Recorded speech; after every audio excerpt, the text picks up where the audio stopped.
सबकी अपनी अपनी लाइफ है, कोई किसी को ज्वाइन नहीं करता। 10 दरवाजे खटखटाए हैं, 2 वक्त की रोटी देने को कोई तैयार।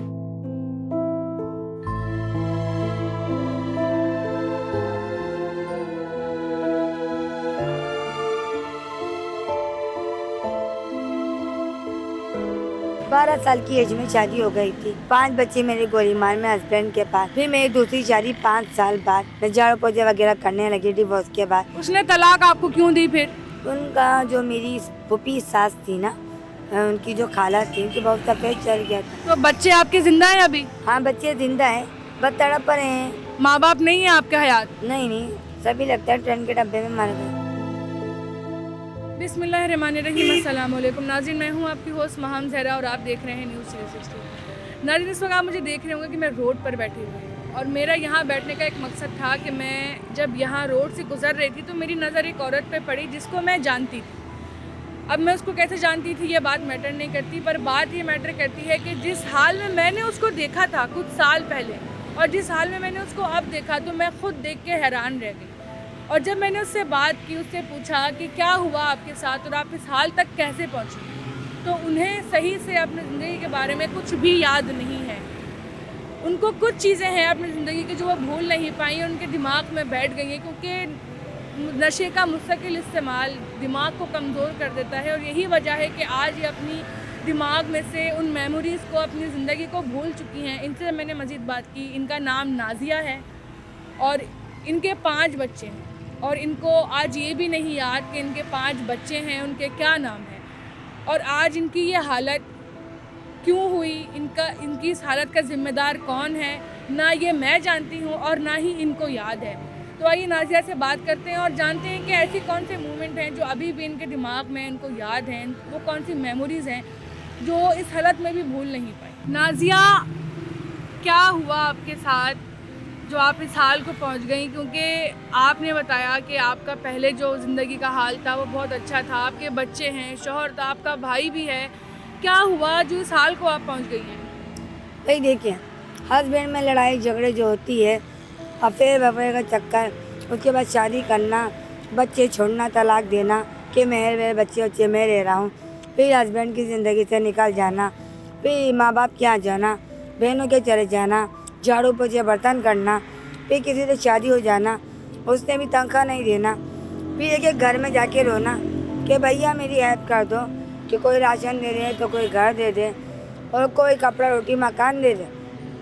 लेकिन सुनने को कोई तैयार नहीं। जो रिश्ता है वो अपनी पेट की दे रही हैं आज। अच्छा, ये बताएं कि आप इस हाल में कैसे पहुंची? आप शुरू से तो इस हाल में नहीं होंगी, क्या हुआ आपके साथ ये? बस देखिए, मेन पॉइंट मैं तो कहती हूँ, पैसा और अच्छी जॉब होनी चाहिए, हुलिया तो सही हो जाएगा। कौन किसकी हेल्प करता है? बहन बहन की नहीं करती आजकल। आपकी भाई पिछली की नहीं ज़िंदगी में क्या था, कौन था, आपकी शादी हुई थी, माँ बाप कहाँ हैं, कौन है इस फैमिली में आपकी? करता। सब हैं, सबसे मिलते हैं, सबकी अपनी अपनी लाइफ है, कोई किसी को ज्वाइन नहीं करता। 10 दरवाजे खटखटाए हैं, 2 वक्त की रोटी देने को कोई तैयार। आपकी शादी हुई थी?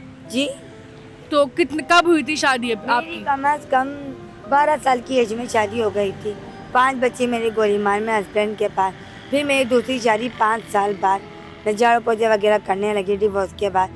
तो उसके बाद जब मेरी शादी हुई आदिल से, तो 1 महीना में वहाँ रही। सास का पानी वगैरह बंद, तनख्वाह वनख्वाह नहीं, तो वहाँ से डिवोर्स लेके फिर झाड़ू पोछे। बताएं कि आपकी शादी हो गई थी 12 साल की उम्र में, शौहर के साथ थी, 5 बच्चे हो गए थे, तो फिर तलाक क्यों लिया आपने? देखिए, दरअसल बात जो आती है ना, तलाक उस मर्द ने खुद ही दी थी कि बच्चे मैं ले रहा हूँ।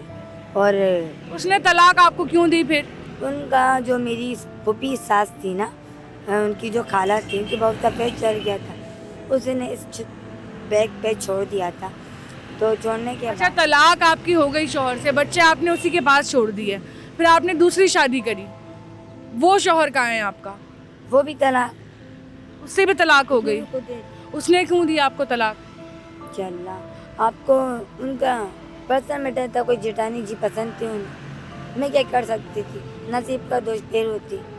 दूसरी तलाक हो गई आपकी। आपके माँ बाप कहाँ हैं? आप तलाक हो गई थी, आप अपने माँ बाप के पास जा सकती थी, आपका कोई भाई बहन, कोई तो इस दुनिया में जो है ना यारो मददगार होगा। नहीं, सभी लगता है ट्रेन के डब्बे में मर गए। माँ बाप नहीं है आपके हयात? मेरे माँ बाप नहीं है कोई भी, मैं अकेली हूँ यहाँ पे। बहन भाई भी कोई नहीं है? कोई नहीं है। तो अभी आपकी जब दूसरे शौहर से तलाक हो गई, फिर आपने क्या किया? फिर मैंने जड़ों को करने शुरू कर दिए, वक्त के साथ हालात का मुकाबला करना शुरू कर दिया। आप अपने आपको जो पहला शौहर था जिसके पास आपके बच्चे हैं, आपके बच्चे ठीक हैं अभी, उसी के पास है, मिलती हैं आप उनसे? ठीक है, उसने उस तलाक के पेपर में बच्चों को बेच दिया था, बच्चे बराए फरोख्त कर दिए थे। आपके शौहर ने बच्चों को बराए फरोख्त कर दिया? शायद सर थे, उनका नाम बाहर नितिल है, और उन्होंने बच्चों की दिल, गुर्दे, किडनी दूसरी वाइफ के साथ बेचने शुरू कर दिए। ठीक है, अब मुझे ये बताएं कि आपको ये नशे की आदत, नशे की लत कहाँ से लगी? नशे की लत तो आम आदत है। अगर लड़के का काम छुड़वा दो और लड़के को फैमिली की तरफ से डिप्रेशन हो जाए, बीवी छुड़वा दो और सौतेली माँ आ जाए घर में, तो लड़का तो कचरे के डब्बे में भी जाके और तिरपालों के अंदर जाके भी नशे मार लेगा। ये तो एक आम बात हो गई। तो अभी आप जो है ना सब कुछ छोड़ छाड़ के, अच्छा आपने बताया था कि आपका जो एक भाई है वो लंदन में भी है, आपका भाई? हाँ, तो भाई का लंदन का कहना था कि अगर मेरे भाई लंदन के होते तो मेरे लिए रोटी कपड़ा घर मकान का करते। तो अभी आप कहाँ रहती हैं? सड़क पे। कहीं भी सड़क पे सो जाती हैं? कहीं भी। खाना पीना कैसे गुजारा करते? 10 रुपए। तो आप औरत ज़ात हैं, इस तरह से माशरे में खुलेआम रोडों पर रहना, ऐसे ही घूमना, तो मर्दों की वजह से तो आपको यकीनन परेशानी होती होगी। मर्दों की वजह से परेशानी होती है, लेकिन कौन गाइड करेगा, कौन अपनाएगा? खुद को महफूज कैसे रखती हैं जब इतने खुलेआम आप रह रही हैं रोड पर इस तरह से? तो कितने मर्द ऐसे होते होंगे जो आप पे गलत नज़र रखते होंगे? देखिए, मर्दों की बात नहीं होती है, जिंदगी को चिलो के जीना चाहिए। मैं तो ये कहती हूँ, मरना आज भी है कल भी है, या तो मर गई लड़कियाँ या कुछ कर गई मुल्क के लिए। इसी तरीके से गाइड करना चाहिए, क्योंकि देखिए घर में रह के भी मरना होता है, पर मौत, और बाहर रह के भी। अच्छा, आप ये बताएं कि आपने कितनी तालीम हासिल की हुई है, कितना आपने पढ़ा हुआ है अपनी ज़िंदगी में? देखिए, मैंने तो मैट्रिक करा हुआ है, ज़्यादा नहीं है। क्या करूँगी पढ़ के? या जॉब ढूंढने जाऊँगी, वहाँ सोच पोच मांगेंगे, और सोच पोच आपको पता है सोच जो होती है वो पैसा होती है। इस वक्त तो मैं खुद भीख मांग रही हूँ, सोच कहाँ से गाइड करूँगी मैं? आप ये बताएं कि अभी रात को कहाँ सोती हैं, कहाँ रहती हैं? भाई मुझे तो देखिए जहाँ जगह मिलती है ना, मैं वहीं सो जाती हूँ। इसीलिए मेरा तो कोई मसला नहीं है, मेरे आगे पीछे तो ना पेरेंट्स हैं और ना ही कोई फैमिली है जो मुझे गाइड करेगी। अच्छा, अब ये बताएं आप कि आपने नशा जो है ना वो कब करना शुरू किया था? यार नशे से क्या ज्वाइंट है, नशा तो हर लड़की को लग जाता है, हर मॉडलिंग में लगता है, हर न्यूज़ में लगता है, हर काम में, हर हॉस्पिटल में लगता है। नशा तो एक आम है, गांधी की तो सोच पहुँच है नशा। पूछो कौन सा नशा करते हैं, कौन सा नशा करती हैं? क्या होती है दरअसल? मैं कह रही हूँ कि आप कौन सा नशा करती हैं, आप कौन सा नशा करती हैं? यार मैं सिगरेट वगैरह पी के 5 छालियाँ बस, और किसी तरह का नशा नहीं करती? बस शायद तुम्हारी बबल या चाय वाय। अच्छा, ये बताएं आपकी ज़िंदगी में आपके पास कोई हुनर था? जैसे औरतें होती हैं कपड़े सिलाई कर लेती हैं और 10 चीज़ें कर लेती हैं, कढ़ाई सिलाई करती हैं, इस तरह कोई काम आपको आता था? नहीं, मैं तो कपड़े भी बाजार से सिलवाई होती थी भाई। मतलब आपने अपनी ज़िंदगी में बस काम जो किया है वो घर की सफाइयाँ, झाड़ू पोछा ही किया है? जी हाँ। तो करती रहती हैं कम से कम कुछ जो है ना वो। क्या मतलब, झाड़ू पोछा तो हम अपने घर का भी करते हैं। जी नाज़रीन, तो आपने नाज़िया की कहानी जानी और इसी तरह की काफ़ी औरतें आपको अक्सर रोड पर या किसी सड़क के किनारे पर बैठी हुई मिलेंगी। इस तरह के मर्द तो काफ़ी आपने देखे होंगे, लेकिन अब ये हाल औरतों का भी होने लग गया है।